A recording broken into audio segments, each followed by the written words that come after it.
Nagsimula lahat sa PowerPoint presentation sa misa. June 29, 2020, Solemnity of Saints Peter and Paul.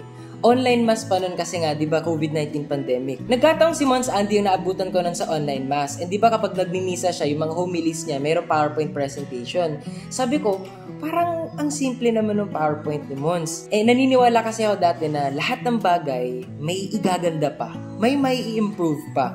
Nag-chat ako nun kay Father Franz, then pina-check ko yung gawa ko. Actually, ang goal ko lang talaga nun is mag-apply as tagagawa ng PowerPoint sa misa. Ganun lang, tagagawa ng PowerPoint naman sa Andy. Then, ang chat ni Father Franz, we will add you to the pool of layout artists in Ang Batingaw. Wah! Kabatingaw na ako?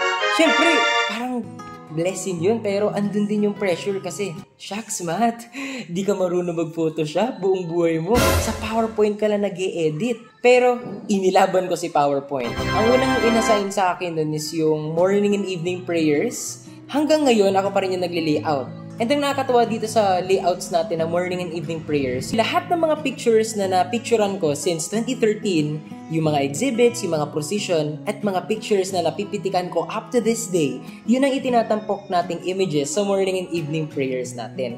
Tapos yung mga banners natin na may pa-transition, yung may pa-animation, tayo rin na may gawa niyan. And natutuwa lang ako nun kasi tatanong nila, saan mo ginawa to? Saan mo in-edit to? Sasabihin ko, ano pa, sa PowerPoint po. Tapos sasabihin nila, ha, PowerPoint lang ba yan? Nakakataba lang ng puso na minsan it's not about the editing software na gamit mo. Pero it's about the concept, it's about the ideas, and how your imagination runs and the creative juices as well. And syempre, yung talent na yung pinagkaloob ni Lord sa atin. Sa ngayon, layout artist pa rin ako dito sa Ang Batingaw, and kapag may events, nagpo-post rin tayo ng Batingaw Updates. Ako po si Matt Estrella. Ito po ang Batingaw Updates.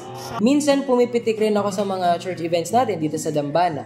And grateful ako kasi may humubog sa akin, and masaya ako kasi naibubuhos ko yung creative juices ko. And at the same time, nakapaglingkod ako.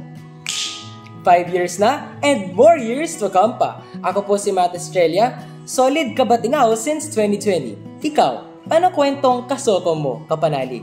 Kita-kits mga kapanalig!